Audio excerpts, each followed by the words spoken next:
Good afternoon. My name is Carolyn Hughes. I currently teach part-time ESOL and part-time special ed at a school in suburban Atlanta.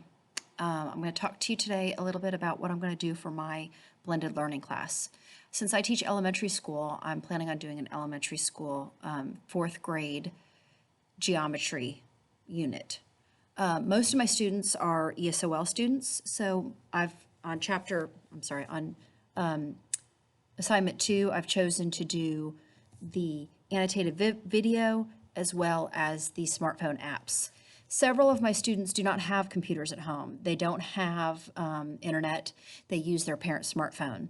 The smartphone has become all-encompassing for many people since they get the data from their telephone company. So some of the apps that I choose to use, that I'm perhaps going to use, is PicCollage. One of the things that they can do with that, with geometry, is they can take photos of different things and they can put them together to make kind of a real world geometry collage for myself as an assessment. They can use that for the modality of assessment.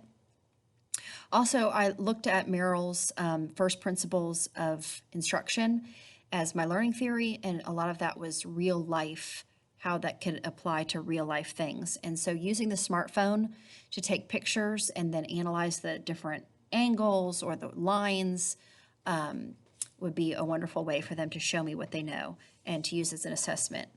I'd also love to use Edpuzzle. I think that would be a great tool to use. I haven't looked into it that much. I'm going to. I played around with it a little bit today. I love the fact that you can use other people's things, so you don't have to always recreate the wheel. I think that's the best part about technology, is you don't have to recreate the wheel every time, and that there's an assessment piece. Also, with the smartphone app, if they bring it to school, I could use Plickers as an assessment piece, and that is when I use my app. I use an app on my phone to take pictures of something that they have, a module that they use to show what they, to pick their answer. So if they think the answer is C, they hold up something and my phone captures it and interprets it and then will give me information. I love Plickers. So those are the two things that I'm going to do for this week's